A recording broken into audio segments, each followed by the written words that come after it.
Mga katambayan, isang viral na kaganapan ang gumulantang sa mundo nitong September 3, 2025 sa Beijing, China. Kinanapang isang engrandeng military parade para sa ika-8 anibersaryo ng pagkatalo ng Japan sa World War II. Pero hindi lang ito basta parade kasi present dito sina Xi Jinping, Vladimir Putin at Kim Jong-un. Fighter jets, missiles, halos 2 bilyong nanonood online. Tanong ng lahat, ito ba'y simbolo ng kapayapaan o babala sa nalalapit na World War III? Kung bago ka pa lamang dito sa ating Trending Tambayan PH, huwag kalimutang i-like, share and subscribe. Dito lagi kang updated sa mga balitang viral, nakakakaba at minsan nakakakilig panoorin, kaya tara, himayin natin ang buong kwento. Ginawa ang parada sa makasaysayang Tiananmen Square na kilala rin bilang simbolo ng kapangyarihan ng China, kasama sa pinakita ang pinakabagong missile system na kayang umabot sa libo-libong kilometro, fighter jets na parang straight out of video game, at higit 80,000 sundalo na sabay-sabay nagmarcha, halos parang robot sa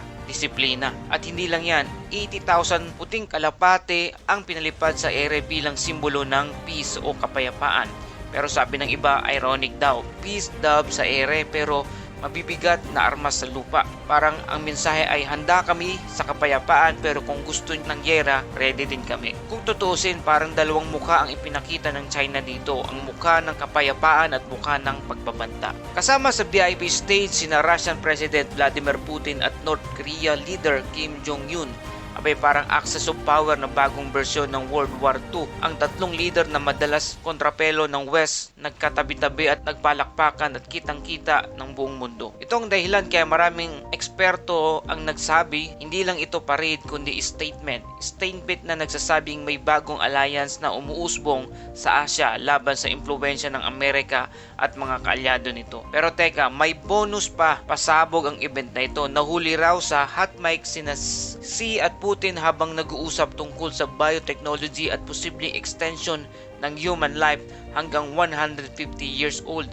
Grabe, hindi mo alam kung matatawa ka o may intriga. Para bang sinasabi nila habang ang mundo ay nag-aalala sa giyera, kami nag-iisip paano palawigin ang buhay. Nakakagulat at medyo nakaka-weird pero ito'y mabilis na naging viral online, trending sa social media at pinagdidiskusyonan ng netizen worldwide. Imagine nyo mga katambay, World War sa isang banda, immortality sa kabila. Ang labo pero sabay na nangyari. Samantala, hindi rin nakaligtas sa reaksyon ng ibang bansa. Ang Japan naglabas ng statement na sila'y nananatiling alerto. Ang Amerika nagbigay ng pahayag tungkol sa need for stability sa Asia Pacific, habang ang ibang bansa sa ASEAN tahimik pero nakamasid kasi alam nilang lahat damay sila kung sakaling sumiklab ang tensyon sa South China Sea. Mga katambay, ito ang tanong, war scenario o ang pwedeng mangyari.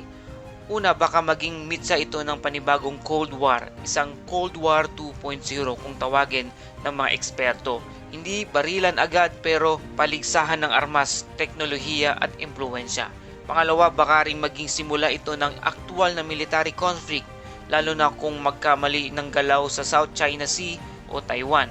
Isipin nyo, isang maling miscommunication, isang missile na aksidenteng lumipad at pwedeng magbago ang takbo ng kasaysayan. Ang pangatlo, magtuloy-tuloy ang pagsasama ng China, Russia at North Korea, baka makabuo sila ng superpower alliance na hindi kayang tapatan ng kahit sinong bansa. Nakakakilabot pero nakaka-excite din isipin kasi parang pelikula na unti-unting nagiging totoo. Pero mga katambay, sa kabila ng lahat nakakatakot na senaryong ito, nandyan pa rin ang pag-asa. Tandaan, ang pinalipad na kalapate ay simbolo ng kapayapaan at kahit gaano kalakas ang armas, sa dulo desisyon pa rin ng tao kung pipiliin ang giyera o kapayapaan. Siguro nga habang ipinapakita ng mga lider ang kanilang lakas, dapat tayo mga ordinaryong tao ang patuloy na kumapit sa kapayapaan. Dahil kung wala ito, walang panalo ang lahat ng tao at lahat ay talo. Kaya mga katambay, anong masasabi ninyo? Papunta ba tayo sa bagong Cold War o kaya may pag-asa